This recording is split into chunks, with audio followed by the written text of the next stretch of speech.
Ever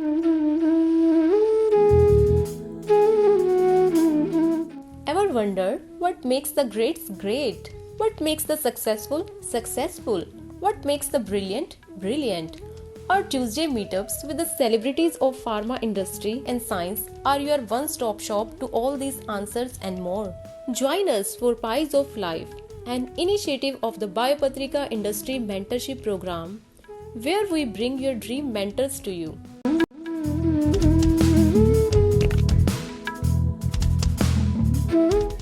So good. Very nice to meet you all.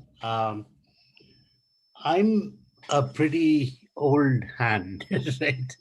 Uh, I was born right here when the year the double helical structure of DNA was worked out, 1953. Right?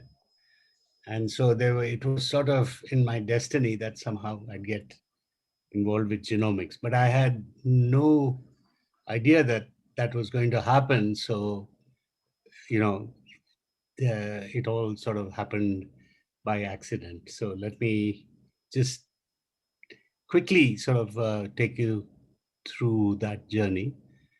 Well, I grew up in Chennai. Crazy about cricket. We were actually pretty good in our school, and that's me in the red circle. We won the tournament for the city and went on to captain university at Pilani in Leeds. And then got serious about studies after I left Pilani. Arrived in the US at UCLA and later MIT, and by then the decision sciences were, in high gear from the early days of Turing and cybernetics and so on. Computing machines had come into being in a big way in the 70s, and and I finished up my PhD around 1982, and then went to teach. So MIT PhD, I was mostly working in combinatorics and calculus of variations, and then my academic career began. And so I landed up at Purdue University as an assistant professor, and that was the year my contemporary Narendra Karmakar had cracked the problem of linear programming, which was very exciting, and I jumped into that. I also had a mentor at a couple of them at Purdue, Sri Ram Abhyankar and Chris Hoffman, and we all studied geometry together. The guy at the bottom of the screen is Devashish Datta, who was my first student, PhD student, and who's done so much better than I have, which is always the case, right? So he went on to become chancellor of Rutgers, and he is now chancellor at the University of Michigan in the Flint campus. And um, at while I was at Purdue, I also got deep into artificial intelligence, and which was, at that point still one of the subjects within decision sciences, and of course people like Herbert Simon and so on at Carnegie Mellon were doing great stuff. But and I'd also been exposed to some at MIT, but I really sort of got into it as a young assistant professor, and worked in computational logic. And so uh, Leibniz is credited with you know connecting logic and computing, and I worked with uh, John Hooker on the I guess on the left of the screen, top left. Everyone has a beard. No? So anyway, so we wrote a book together on logic, and the other guy with a beard and long hair is Jean-Louis Lassay. He was an IBM fellow, and I worked with him at IBM Research in Yorktown Heights. Then suddenly decided to come back to India, and I'd been a tenured professor at Purdue for a few years, and it just seemed like um that I felt like going home. So we packed up and moved to Bangalore. I joined the Indian Institute of Science, and I was fortunate because G.N. Ramachandran was still around, and Rodam Narasimha was at his prime, and so I got to know both of them. And Ramachandran, of course, was unfortunately already afflicted with Parkinson's, and so he used to be coherent for a few hours in the mornings, and I would go and have a coffee with him and chat. And he was actually working on an idea that was parallel to what Feynman had done in quantum computing, but he didn't call it that, and hadn't, and he was not sharp enough at that point to really pull it off. But he was brilliant. I mean, it was absolutely clear. Of course, I'd looked at his work on proteins and configuration spaces, which are the Ramachandran plots and so on. And I'd used a lot of that in my geometry of robotics. So it's funny how these fields sort of cross over, right? And of course, Rodham was a philosopher, a historian of science, and an extraordinary mathematician. So he was just an inspiration. We lost him last year. Um, but basically, I was in the computer science department at the Indian Institute of Science, very exciting place in the 90s. And we built a lab which was like the media lab at MIT. We basically, built fun stuff and so on. So the four of us, that's me on the left, Vinay, who now builds autonomous vehicles called Sherpas at Ati Motors, Ramesh Hariharan, who's now the CEO of Strand, and Swami Manohar, who led the Simputer group. And these were the Simputers. We were starting to make them in the lab, right? And so basically, we felt that unless we built a computer, we couldn't claim to have domesticated information technology. So we went ahead and built computers. And incidentally, the last person to have built a computer was, uh, you know, inspired by Homi Bhabha, and they had built the computer in. There was a guy called Narsimhan who really sort of did the hands-on work, and they built the first computer in India at TIFR.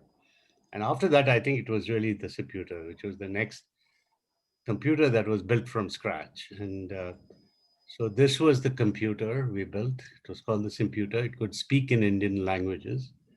It had everything that today you get excited about with an iPad or an iPhone, except we did it 7 years before Apple did.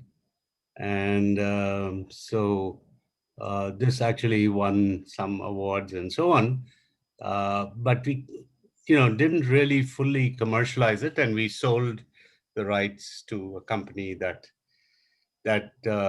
built devices, that went, about 50,000 devices have gone into enterprise applications all over India. Right? But around the same time that we were doing this computer, there was something else that was going on that was very exciting, which was biology was opening up to data science, right? And what had happened is that high throughput experiments were starting to be possible in biology. Instrumentation was getting better. You could measure at the molecular level much better. So people were doing lots of experiments, and of course, the big project that was on was the Human Genome Project, which was also driving a lot of this data science, right? So started hanging out with biologists in the late 90s at IISc. And I think Raghavan Vardarajan was a good friend, and we used to play basketball together. And he said, I kept asking him why I should look at biology, and he said, "Don't you want to solve the mystery of life?" Right. So that was kind of the motivation. We sort of jumped in, and started looking at the R&D challenges, uh, applying engineering paradigms of saying, you use modeling, you use computers for exploration, and you fabricate for confirmation. So you don't fly a plane if you don't know that it already works, right? And how do we apply this to biology? How do you actually use computers for exploration? So we built a group, and by then, we had already created Strand. So we started building out a quantitative systems biology model of the liver to uh, to understand the pathways and to predict toxicity in the liver. And by the way, this particular platform ended up being acquired by Syngene. So it actually now sits in the Biocon group, so to speak. Yeah. So these were the four scientists, who we had the lab together, and then we became the first academic, entrepreneurs, still being professors and starting companies. And so, we had commercialized both the computer, and we had started Strand, and and we were, getting quite involved in all that. So basically, ISC said, if you want to do all this stuff, you get out, right? So, so then we were Dicky Bird sort of declared us out, and and then the second innings began. And the second innings, you can be a little more cavalier, right? You've sighted the ball, you've learned the pitch, you've learned the bowlers. So the second career was really our entrepreneurship career. As I said, by then the Human Genome Project had arrived. This was around the year 2003, 2004. Strand had already been running for about 3, 4 years, but this is when we really sort of came out of the university and into the company, and of course it's you're all quite familiar with what's been happening. Of course, there was the whole scene with next generation sequencing, and we were right there, right? Because we had been building all the bioinformatics tools from 2000 onwards, and so when NGS really sort of hit that inflection point, we were ready with the right bioinformatics stack to be able to get on top of it. Uh, all this. Lots of people don't know that Strand is actually behind a large number of the bioinformatics tools that research biologists use all over the world. I think GeneSpring, that Agilent markets, is built at Strand and was, always, I mean, so the core has always been Strand IP. Mass Profiler Pro, which runs pretty much a lot of the mass spec platforms all over the world. And Sumit, you may know about Mass Profiler Pro. So um, Strand, did I get that right? Sumit, you're the mass spec guy, right? I have used it, sir. Oh, you have you. Somebody said that they've worked primarily in mass spec. I mean, Yeah, I have used it for proteomics. oh, you have used it for Yeah. proteins, right? Good. And it's sort of, there's also, it's within GeneSpring as well, so you can actually integrate do integrated biology within all these platforms, and of course Strand NGS and Sarchitect for quantitative structural activity. So, so Strand actually has been behind technologies that have essentially moved the needle in some sense with research biology. And of course, on a personal note, I had a little bit of a setback because I was wrong place, wrong time. I took some bullets from a terrorist weapon. Um, I was the chair of the conference that was attacked. And so for a year, I was in and out of hospitals and surgeries and so on, but recovered pretty okay. Fortunately, no organ hits, just a lot of broken bones and severed arteries and so on, but they were able to fix all that. Right. So um, then by about 2010 or so, with NGS getting good, we were very excited to see the start of clinical genomics, right?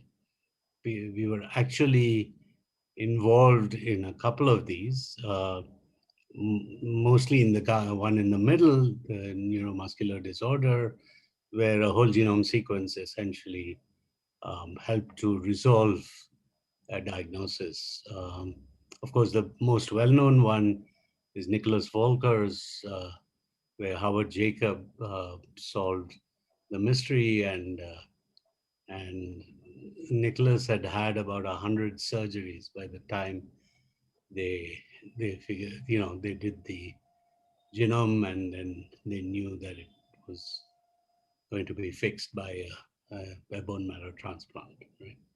And Nick is now in college, and I met his mother a couple of years back, and so she's a big supporter of genomics. Of course, Larry Smarr had started the whole quantified self movement by measuring himself and sequencing himself, and realizing that he was going to get Crohn's disease a year before it was diagnosed, right? And so he's an astrophysicist at UCSD, and so he's been another great motivator. So Strand, as you probably know, has built a whole lot of technology. I'm not going to bore you with all that. But of course, we do a lot of work on oncology related applications, solid tumor profiling. Um, we're probably the first in the country to develop liquid biopsy, and that was done with the Mazumdar Shaw Center for Translational Research, the foundation, and um, and uh, and then of course we've jumped into other stuff in digital pathology, and today it's a big operation. I think this book by Ramesh captures very nicely our own journey, from the computational from data science to precision medicine. Okay, there are 9 case studies that are all written as detective stories. So it's a great, if you're into Conan Doyle and Sherlock Holmes, this is really fun to read. You can do 1 chapter a night, and it'll also teach you a few things. So Strand today is bioinformatics, clinical research, clinical diagnostics, and the journey has been from informatics through diagnostics into the clinic. When I think of the entrepreneurial journey, I think, there's this nice characterization of, technology driven or science driven, enterprises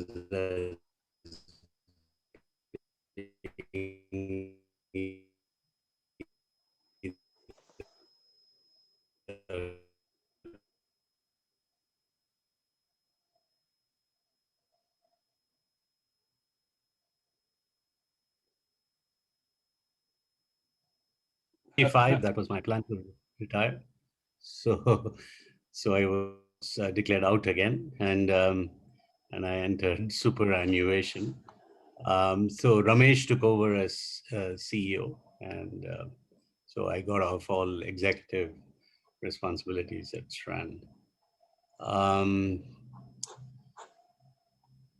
Genomics still remains a big attraction in the sense that I've been, interested in now in the therapeutic side of what you can do with genomics, and the thing that really excites me is that we can possibly do something um, for the rare disease communities, and of course this slide was made some time ago, so there's probably a lot more activity now around CAR-T and so on, but there'd already been some interest.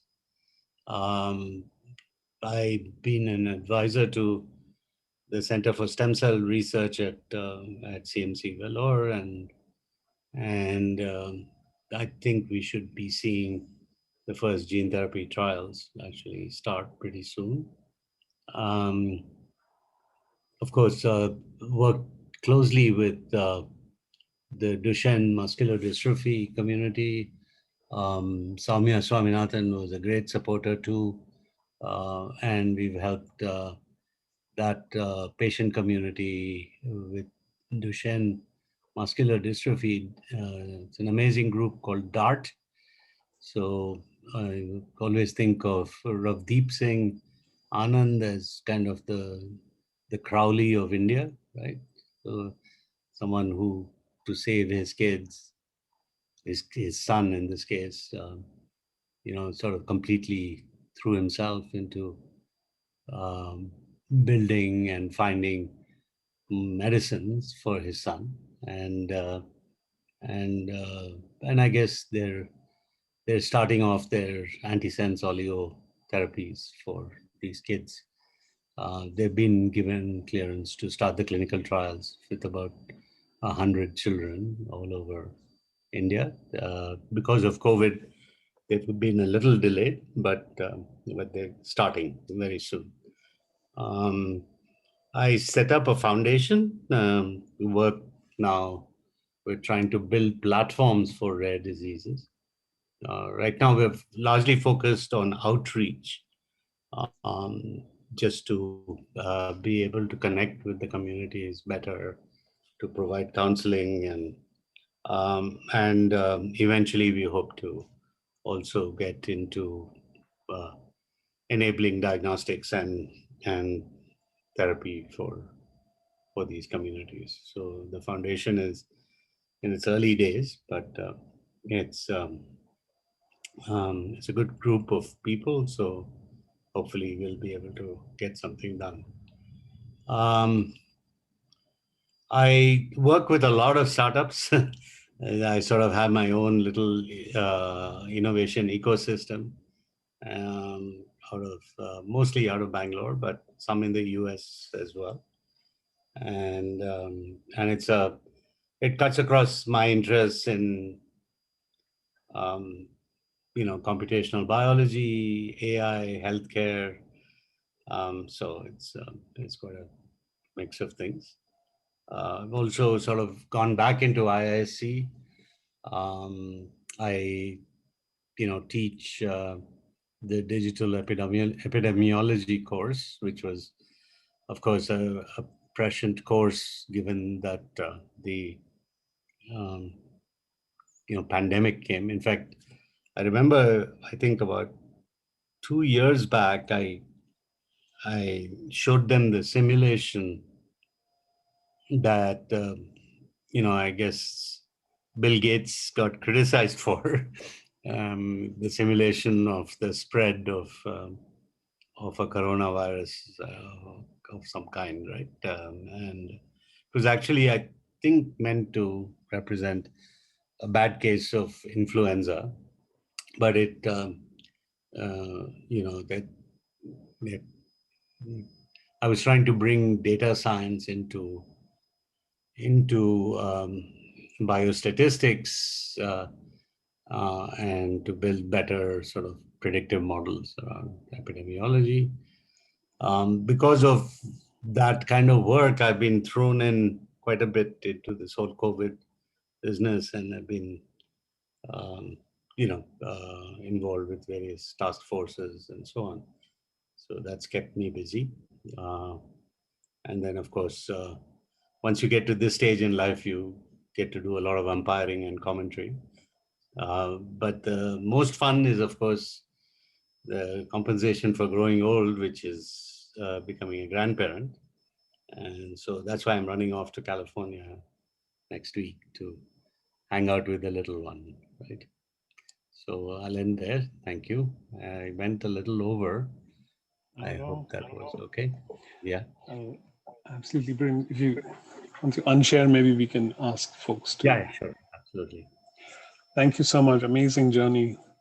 So let's just go ahead and start shooting for questions. Yeah, thank you, sir. And it was very inspiring to hear you. And such a varied sector you have worked in. So, how do you manage all these things, and how do you structure your day with all these stuffs? Um, yeah, I must say, it feels um, it feels like I get pulled in many directions most of the time. So I start the day with usually about an hour and a half of yoga, and that completely, you know, calms me down, and then it's and then it's crazy after that. So um, so it's yeah, I guess. But then every now and then, I'll start writing or getting on some project which requires complete concentration, and then I'll just drop everything else, right? And usually, it doesn't really matter, because, you can pick up the pieces a week or two later, and nothing much has happened. So, it's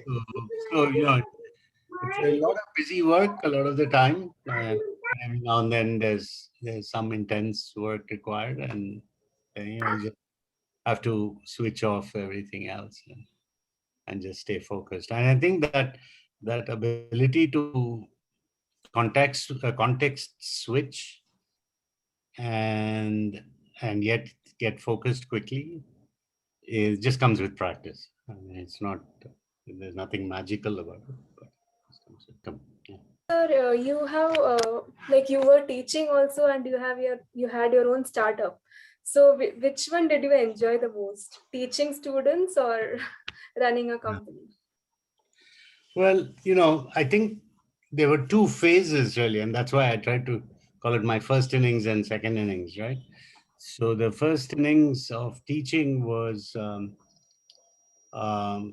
really a lot of fun, right? There was no, I mean, I can't really, it's really like comparing apples and oranges in some ways, but hang on. I mean, I do tell a lot of faculty who ask, you know, you know, whether they're suited for entrepreneurship or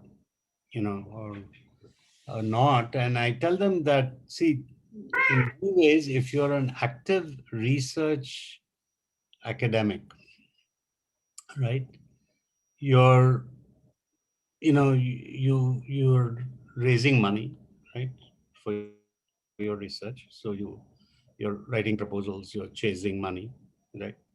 You're um, marketing your work, because otherwise you won't get money, right? or awards or whatever. So people market. I mean, it's a very different kind of marketing in the academic world, but it is marketing. And then there is you're running a lab, you're organizing, people, you're running a team, So you're learning how to run a small organization. So you basically have all the skills, right? You need to start a company and run it. Uh, but what you have to understand is that, um, you can't be as exploratory in your outlook, right? You um, and speed, right? The speed is different. A friend of mine described it very well, right? Professor Arvind at MIT, and sort of one of the great non-von Neumann architecture guys. His students started thinking machines and so on in Boston. So Arvind, for many years, of course, stayed away from starting companies and so on, and then suddenly got excited and spent 2 years, building a company in Boston, and then, of course, came back to MIT. And what he said was that, before I became an entrepreneur, if the phone rang, I would let it go to voicemail or ring and let my secretary pick it up, right? Um, After I became an entrepreneur, the phone rings, I just grab it, right? Because, you never know when it's an opportunity, right? And, uh, and, to some extent, there's the risk, and, you never know if things are going to work or not. And so there's all of that which is involved when you decide to take the plunge, but it's not it's not such a as I said, you have the basic skills, but it's more a mindset sort of reset. That's why in the US it's so common to see faculty jump out, start a company, and then go back to university, and it's and the ecosystem there is so good that you start the company, you can quickly find professionals to take over, and you can step back and just play an advisory role. We didn't have that luxury, at least when we started out, that there wasn't that ecosystem that we could depend on.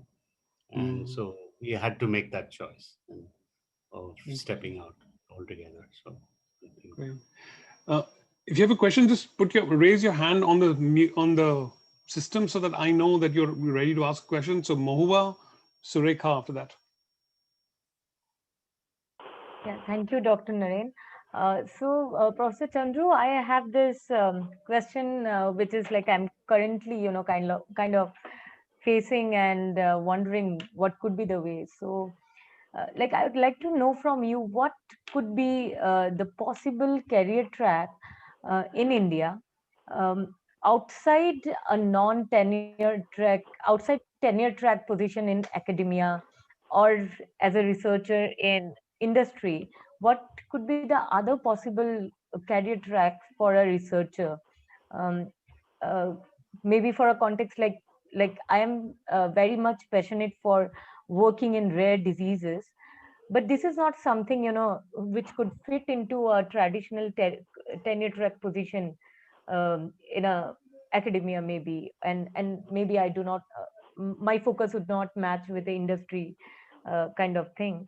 So what could be the other ways, if science there's any? communication, maybe? Yeah.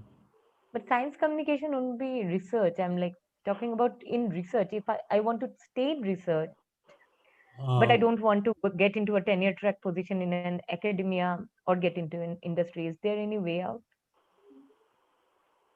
Academia or industry, where else would you go? Yeah.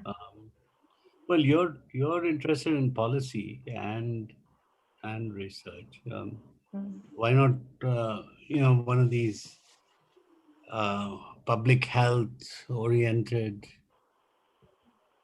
You know, there are some sophisticated NGOs, right? Where or even things like Gates Foundation and so on. So you have somebody like Sunita Krishnan, for example. I don't know if you've ever No. run into her, but Sunita works, she was trained at Berkeley and UCSF in public health and then came to Bangalore. She worked for many years with Geeta Sen in Bangalore on women's health. And now, heads one of the programs in Gates, right, in Delhi. So there's a career track which has been pretty much out of academia.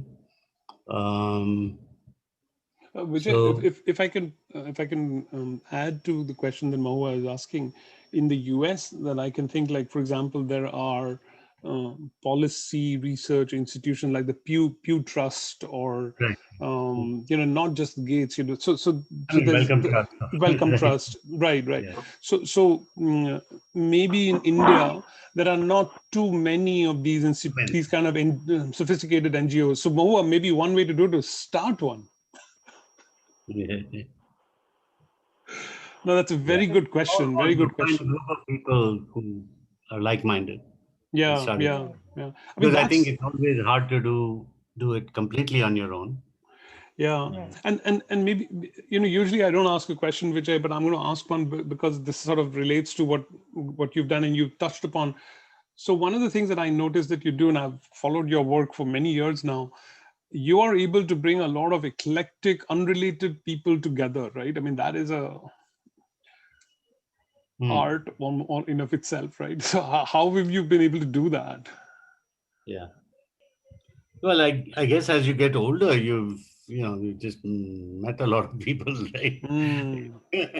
And you've lived Yeah. in different situations. You've Yeah. worked, and I'll, so there's a little bit of that. I do think I it's also in India we're not at least I didn't grow up with any sense of ageism, right, so to speak, right. I was raised by my grandparents. My grandfather was a pioneer in film, so he was making movies. In Telugu, he was kind of a pioneer. He was the first South Indian to win the Dada Saheb Phalke Award and so on. So B.N. Reddy was his name. So I grew up around studios, and we also had a hospital, Vijaya Hospital, which was a philanthropic hospital that was run from the profits made in films, right? So there was a family-run hospital. So would hang around. So I grew up in that milieu, right? As I said, I was crazy about cricket, so I had all these friends in sports and so on. But I think that's important that this ageism issue was not there. So I mean, you don't hang around only with your peers, right? And that helps a lot. Right? I think you're comfortable with people of all ages, different backgrounds, and so on. Right? This Shalaka has raised her hand. Sure. Yes. Hello. It was Sureka. Okay, Sureka. Shalaka, go ahead and then you go. Either way. Yeah. Hello, sir. I'm pursuing a PhD from at TMC, and I'm working on medulloblastoma. So I want to ask you: you have your experience or your academic journey is so perfect, and it seems like everything has fallen at correct place. So what you have done different from others? Like it, you must have done a lot of effort. You must have done a lot of different things. But what are the things which you have done different from others? And have you ever thought of having cricket as your professional career? Have you thought about that? Yeah, no, cricket, I don't think I was good enough. But to have really thought about it as a professional career. Acting, I did think about a little bit, having grown up in a film environment and so on. I got into theater quite a lot in college and so on. But uh, yeah, no, the trick, and maybe you know, it's always retrospective, right? Is that step off and switch to something else when you're at the top of your game. Okay, and so you know, academics, were going well. I and and at some point I had guided 20 students, written 100 papers, become a fellow of the academy, so said, let's try something else, right? Uh, so, so then entrepreneurship came, um, and at the right time, you sort of say, when the company is stable and you know that it's going to succeed, then you hand off to a successor, and watch your successors succeed, which I think is also very satisfying. So I think if anything, that would be the secret, right? Is to step off at the top of your game, not when things are going downhill. Nice. But sir, not necessary. If you are a good PI, not necessary you will be good entrepreneur or you will be good in startup. So how do you decide that okay, Oh, I need to switch? right. That is hard to. Yeah, I think you've got to have I don't know. It's yeah. So you sort of know that something is coming down the pike, right? So so it was clear that biology was too important to be left to biologists. Sorry to say. Right? that I totally agree. and that it was going to require people with analytic and quantitative skills, and but of course, the discipline of bioinformatics in those days was strange. I mean, at ISC, the bioinformatics center was really sort of a service center for the X-ray crystallographers who, they needed a database or they needed something made, and they would call these bioinformaticians up to do all that. But there was no intellectual, sort of cross fertilization, right? Or algorithmic thinking or machine learning being brought into biology. That happened, um, you know, and that's the journey we really thought was exciting. We started out trying to do it in an academic way, and that wasn't so satisfying, right?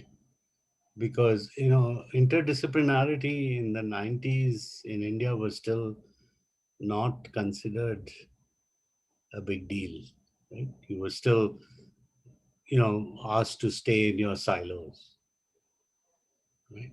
And while I organized like 2 or 3 workshops in computational biology, um, you know the biologists never really took us seriously. In fact, when we started Strand, they said, why?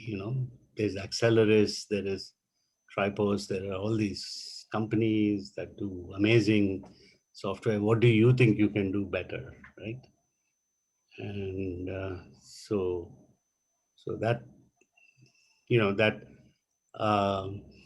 yeah, so that interdisciplinarity idea is another one that I think has been one of the secrets of success, right? Which because I think it's not something that was traditionally ingrained, right? things are much better now at IIC. I mean, I've come back 15 years later into the same environment, and today I actually sit in the division of interdisciplinary research, and we have about 7 extraordinary centers, that are doing really nice stuff. So I sit in biosystems science and engineering, and so we have engineers, biologists, and mathematicians, all kinds of folks involved. We've been able to build now a huge digital health initiative within campus. I think Mahua would know about that. It's come together in a big way. There is, there's a Center for Nanoscience and Engineering, which is another interdisciplinary group. The Center for Data Sciences, and so on. So I think things have changed on campus. And sorry, No, perfect. There are a few more questions. I don't know how much time you have. I have plenty of time. Yeah. There's maybe another 10-15 minutes is good. Okay, so what we're going to do is we're going to do some questions, keep asking questions, and then I'm going to ask Shruti to do a quick rapid fire for you. 10 questions later, but Shruti is going to do that. Devi, you're next. Please introduce yourself. Devi Prasad? Yeah. Hi, I'm Devi Prasad. I'm also from Chennai. So I did my BTech in Industrial Biotechnology, and right now I've just completed my PhD in Immunology from CCMB Hyderabad. So basically my question was around, so these days when you look at experts in the field, or so-called, somebody is a specialist in molecular biology, and biochemistry itself is foreign to them, or somebody is a particular technical expert like flow cytometry, and then RT-PCR is something like a different domain. So people like yourself, and also others like, for example, Dr. Ramachandran or Venki Ramakrishnan, who have been trained in physics, chemistry, math, etc. So how do you have the courage to explore into a completely new field? I mean, you know that you are a specialist elsewhere, but how do you gather courage, or how do you feel confident that you can actually explore into a new field? And just to follow on to this, do you think today, since you were pioneers several years ago in doing interdisciplinary research, do you think today, given that there are more opportunities linking domains, would you consider it will be easier now, or would you think it's tougher today because there's a lot of competition, and would you think it would have been easier back then because you were the pioneers in your field? Yeah. No, good question. And I think, a little bit of it is about courage. Of course, you can't lose courage, or, lose your nerve, but it's more about humility, right?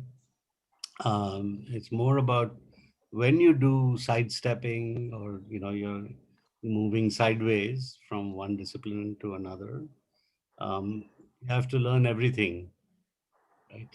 And you have to, hang out with people who will teach you, and you can ask questions, and right, and you have to do that with humility. You're a student all over again, right? So that's the to me is is one way to do it. I'm sure, for someone who's very extremely focused about being able to just go read, pick up, learn things, it's different. But for example, my colleague and successor Ramesh Arya, he can just go devour things on his own, right? And he'll learn whatever it is to learn, and in 1 month he'll be an expert in some clinical discipline, which he's not a physician. He's not. He's trained in graph theory and algorithms, but he'll learn it. Right?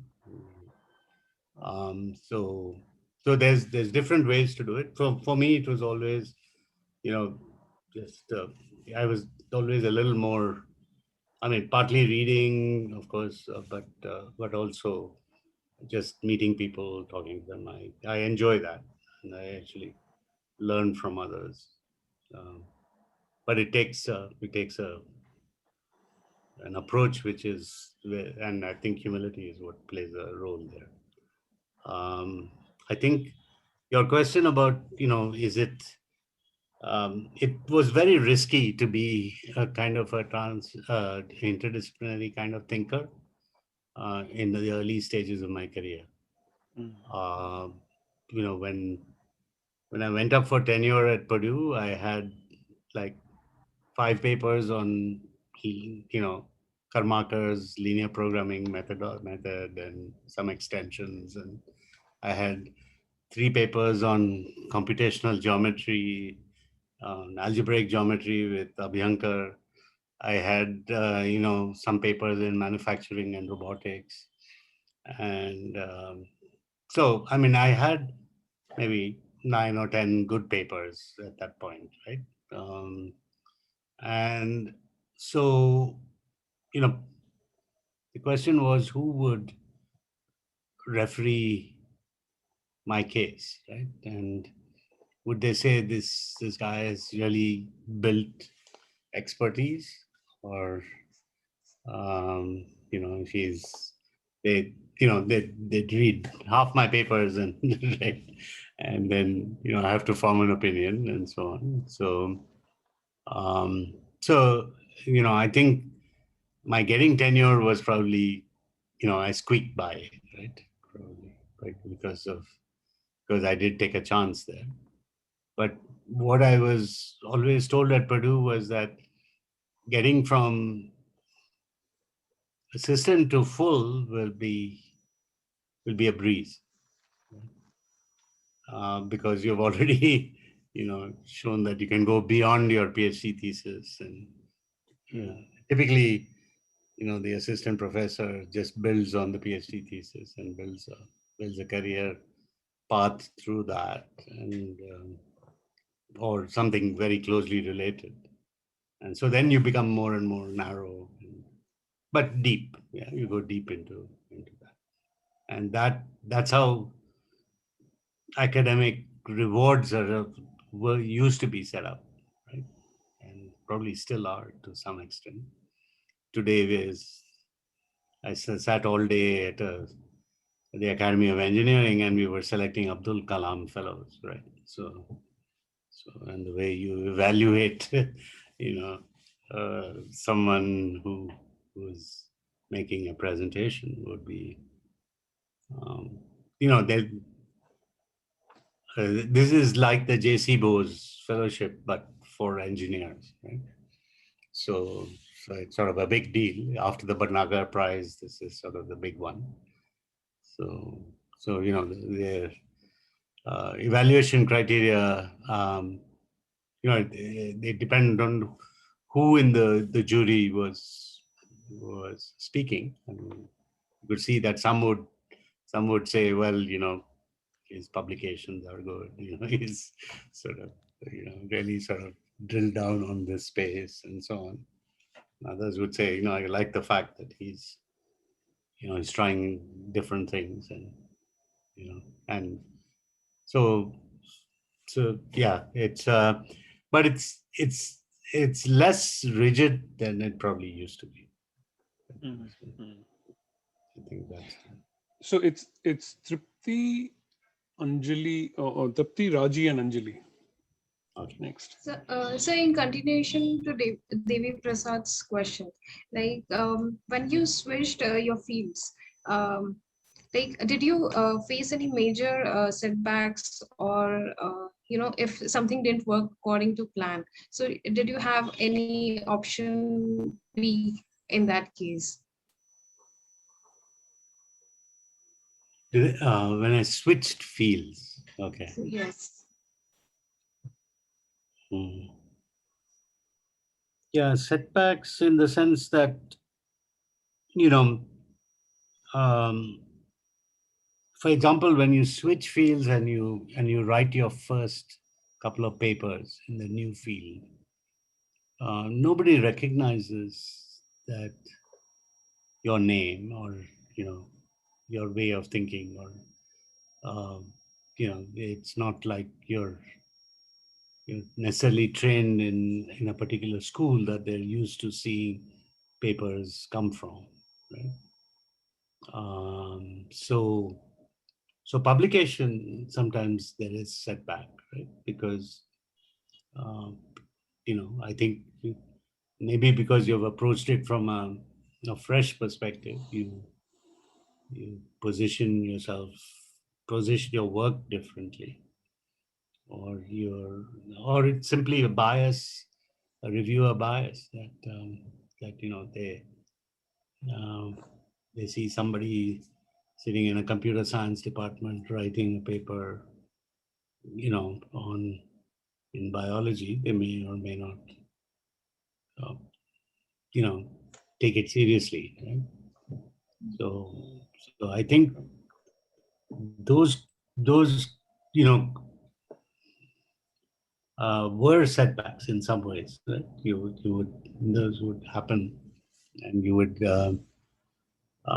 just have to, either um, send it to another place, or you talk your way, through that. You sort of fight with the editors, right? Yeah.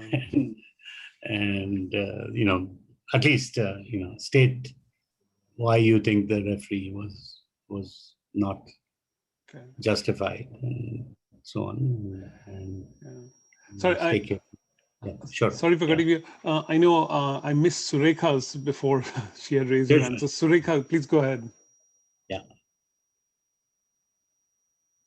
Thank you so much. So Vijay sir, actually, I'm considering doing a PhD right now, and I'm in the process of trying to reach out to professors and potential supervisors. So do you have any advice on what the best way would be? Like, how are you supposed to make an impression in just an email or with your CV? Yeah. So my friend, the late Sriram Abhyankar, was a very powerful mathematician, used to describe how he found his advisor, right? And so he had taken the ship after his bachelor's in mathematics from Bombay University, and to travel to the US and get to Purdue. And on the ship, he had I think Hilbert's book on unsolved problems, and he solved one of them, and got a partial solution on another. So when he arrived at Harvard, they said, "Well, you're done, right? You just write this up, and that's your PhD." So, but he said that was no fun. I wanted to learn something, and so I looked around, and people said, the most complex and most difficult area in mathematics is algebraic topology, and now there's another twist to it. There are all these guys who take abstract algebra and work on problems in geometry, and it's called algebraic geometry, and there's and the king of that is Oscar Zariski, right? And so Bianca said he spent the summer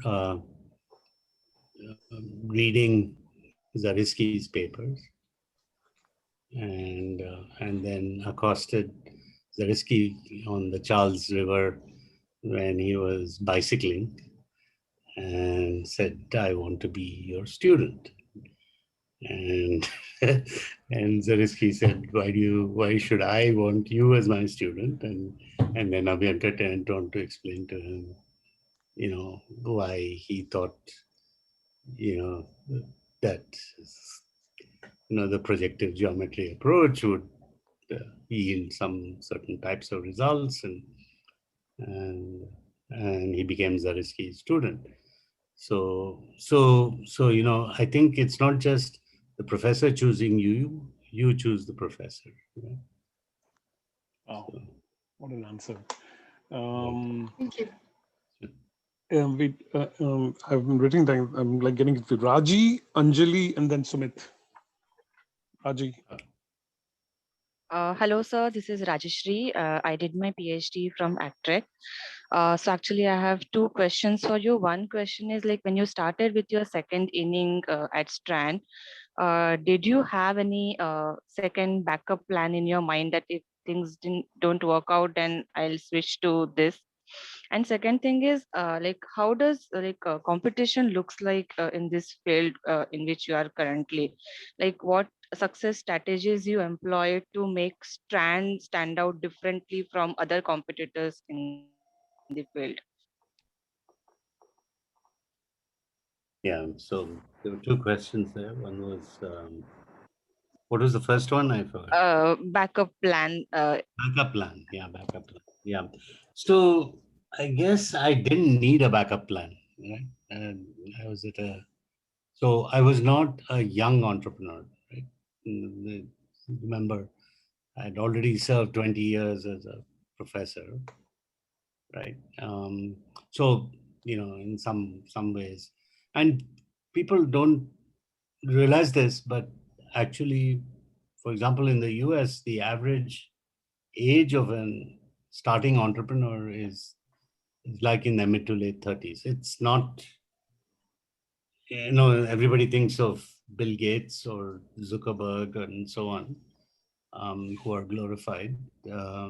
But really, most of the entrepreneurs have started later in life, right? So you're in a position where you can take a little bit of failure. It's not a big deal, right?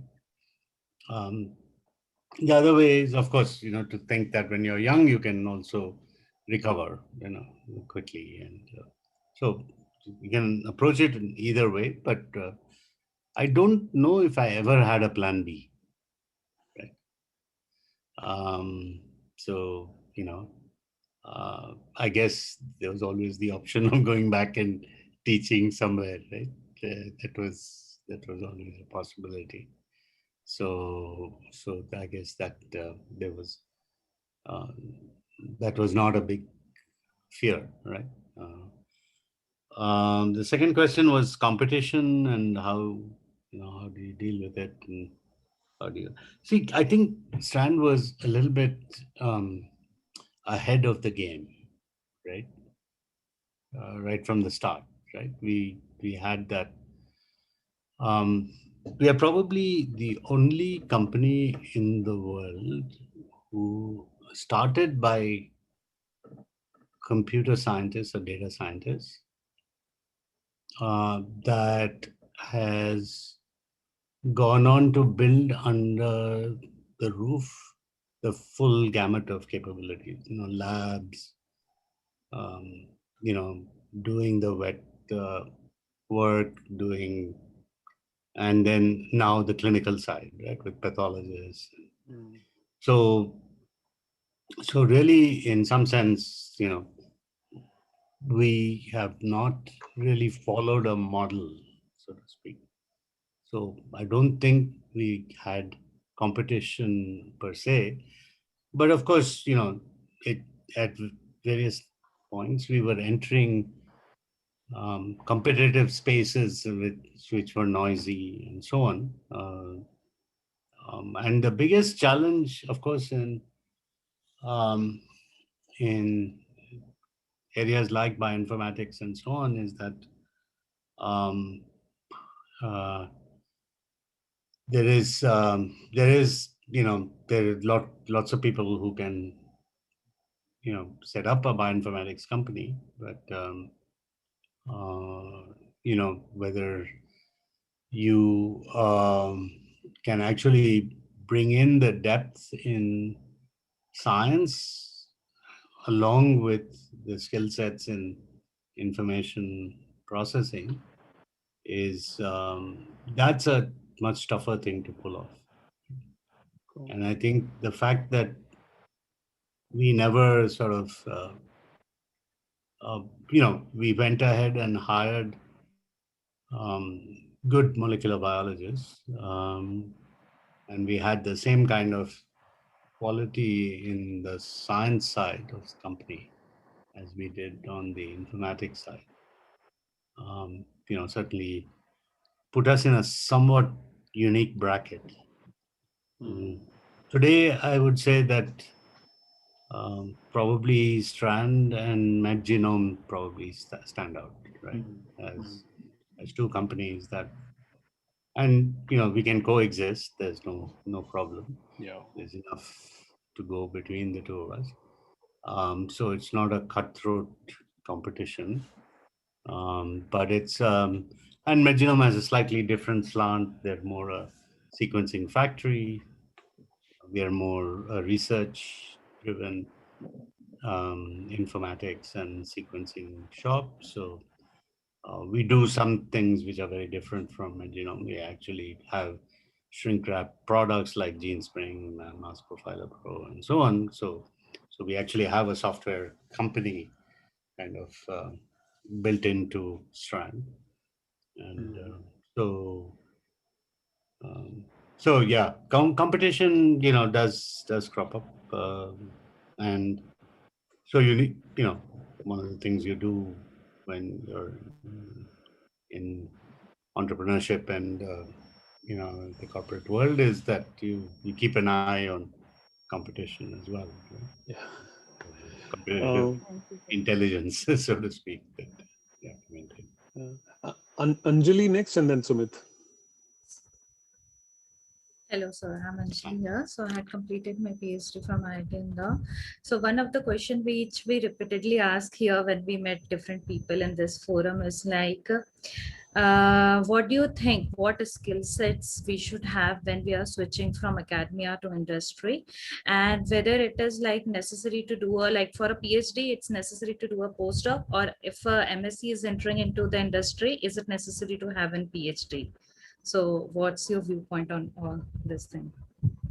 So, I mean, occasionally you would have done your PhD on a topic that is directly relevant to the business that a company is engaged in, and there's a perfect fit, in that sense. You're already, on the top of the game in that particular area of your science, and that's exactly what the company needs.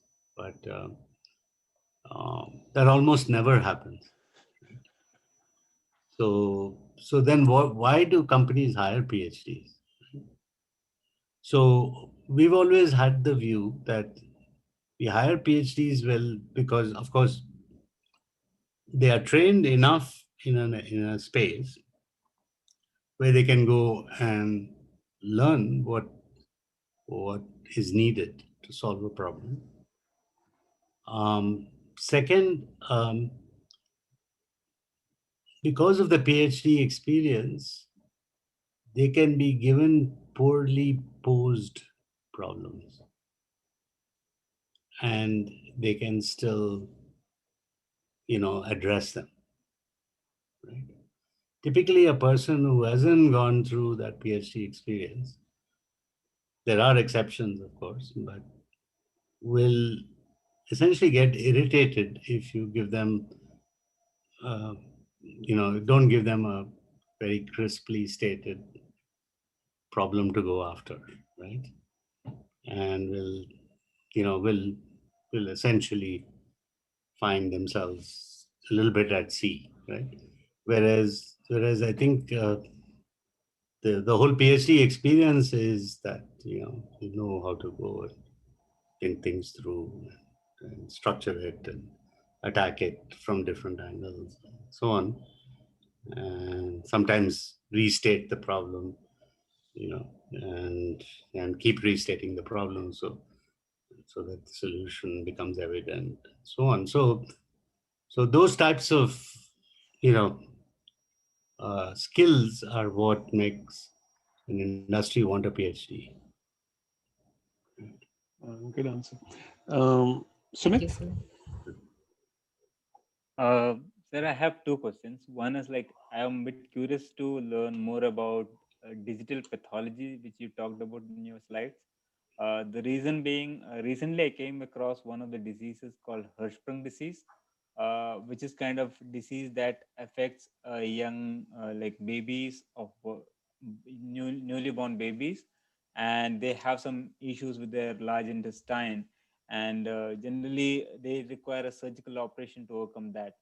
And what the operational procedure is like, doctors take serial biopsies of their large intestine, and then they do the routine histopathological analysis, and then depending upon the results that come in after like a week or so, they decide whether the operation is successful or not. So Sorry, did you call it Hirschsprung? Hirschsprung disease, yeah. Yeah, of course, yeah. So Yeah. I was just curious to know, is there something that is being done with this digital pathology at that level of histopathological? Not need to have. So our own experience in digital pathology is all around oncology, but you know,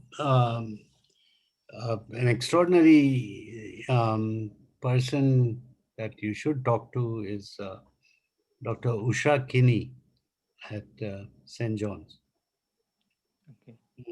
She's probably treated more Hirschsprung babies than anyone, right, in the country, and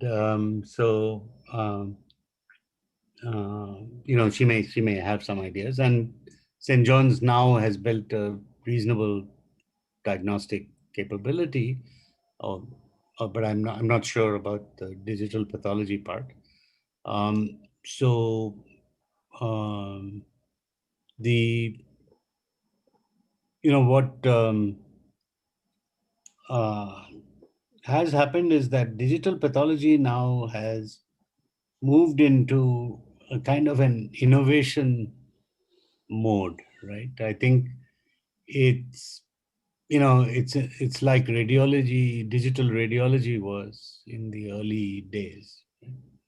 I think the big iron companies like GE and Philips and so on went after digital pathology in a big way, thinking that since they'd already cracked digital radiology, that they would be able to do digital pathology next. But then have gradually realized that it's a little too early for them, and so now it's become more of an innovation space.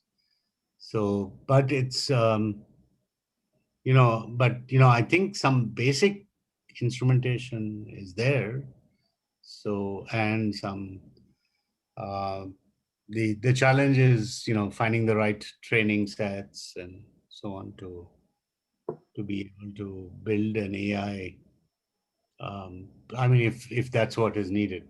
So what Strand has been working towards is using digital pathology to build AI ML based um, you know uh, solutions that can call out some of the oncology related pathologies, right? Like we can certainly do, I think, a lot of the hormone receptors now. Just it's completely automated almost. You don't even need a pathologist in the loop. So about we do about maybe 300 to 400 samples a day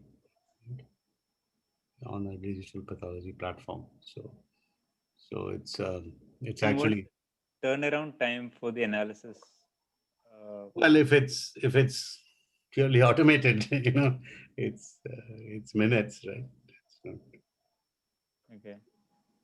see, I mean, this whole thing about automation um, is it takes um, there are lots of corner cases, so it's always hard to build it up to the point where you're satisfied with how automation works. But But if you can patiently build out all those corner cases, then I think see, we have a 56 gene solid tumor panel. It's a standard BioSwift panel or something like that for solid cancers. Strand can sequence and send up the variant call file to the cloud, and you'll actually get back a clinical report. So there's actually an engine sitting in the cloud that can look at all the variants on those 56 gene hotspot panels and actually call out a diagnosis. And actually put it in a report and send it back. And Strand is not the only company. I think there was this N of one, which was doing it in Boston, and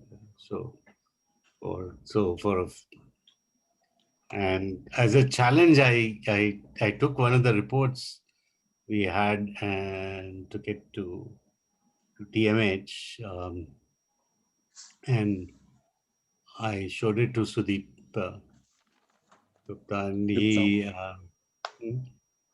he had a postdoc or a PhD student, I think, look at the report. It was for a lung cancer patient, and compare it with what they would have done at TMH with the same FASTQ files, and I think it's an N of one test, but the student was raving about the quality of what our pie in the sky had produced, right? So he's but it's these things can work very well, but there is obviously corner cases, and then you'll need an expert to look at it. So Sumit, I'll hold you off for your second question. We're almost an hour and a half through, so I'll ask Shruti to do the last 10 rapid fires, and then we'll finish after that. So Shruti, go ahead. No, I just to finish that story. Yeah. Because you guys many of you are connected. I asked if we could actually run a Turing test, right? Because I said, you give us blinded stuff. Let's see how our cloud solution does. And then you guys do your solution. And then you show the results and ask someone to say which were produced by a machine and which were produced by an expert, right? And if at least half the time they say the machine was the expert, then I think we have won the Turing Award there. But I don't think the challenge was taken up, right? Okay. So anyway, maybe someday. Yeah, Shruti, go ahead and do the last part. Rapid fire. Okay, quick questions. Describe yourself in 3 words. Jack of all trades. Who do you admire the most? Well, my mentor, Rodam Narasimha, is the person I admire most. Your favorite movie dialogue, since you are associated with movie industry?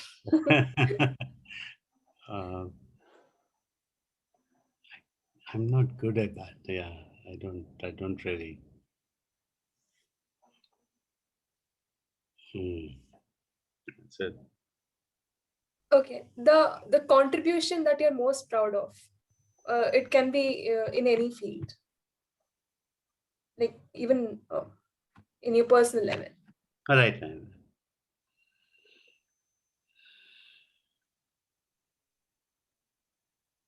The contribution, I think, was probably raising my daughter.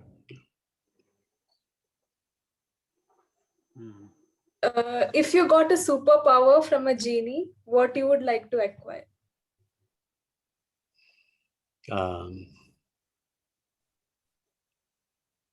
Be a little quicker. I think I'm slow at things. Okay. If you could teleport, where would you like to go? Oh,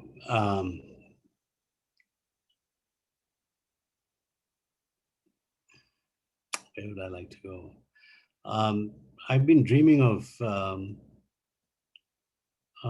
the Chamonix Valley and Mont Blanc Mountains. I went there in the 1970s. I haven't been back there. If you are really passionate about something, do you think that will impact your work-life balance? For example, you're very passionate about doing a startup. So do you think that it can affect your personal life, family life? Because you might be stuck in that. Yes, absolutely. And I think... and is it possible to balance it out? It takes work. It takes work. So it's possible, but it takes work. What are you most afraid of?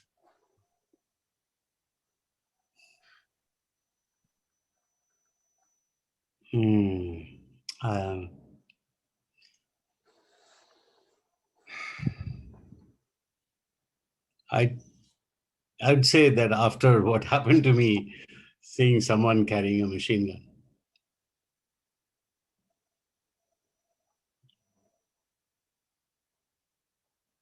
Do you think science and spirituality can go hand in hand?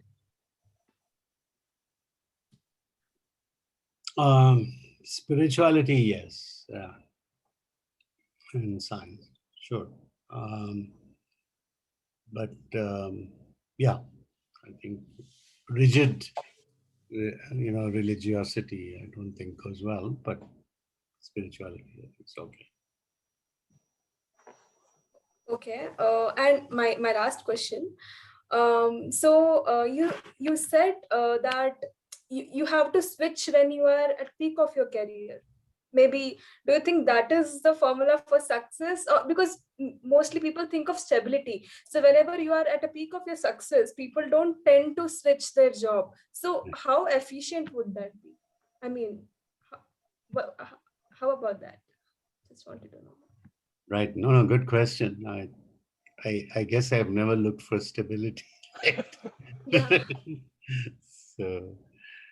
So yeah, no, it's it's a good question. I think it's just I think it's again a personal choice. Great. Thank you, Shruti. That was wonderful as usual. Vijay, thank you so much for coming. That was a real pleasure. I'm going to let you go, but I'm going to let other people to stay on for a few minutes just to get their first impression. I'll give you that, what they say. Obviously, it's going to be all great. And I'll send you the video. Thank you so much. And I'll talk to you when you're in San Francisco. I'm in Philadelphia. On the 15th, right? We made a plan. Yeah. Okay. Take care. Right. Take care, everyone. Nice meeting you. Hold on, everyone, for a few minutes. Thank you, sir. Thank you, sir. Don't follow what you heard today. Thank you so much. You were so passionate. Beautiful, beautiful stories. Thank you. Take care.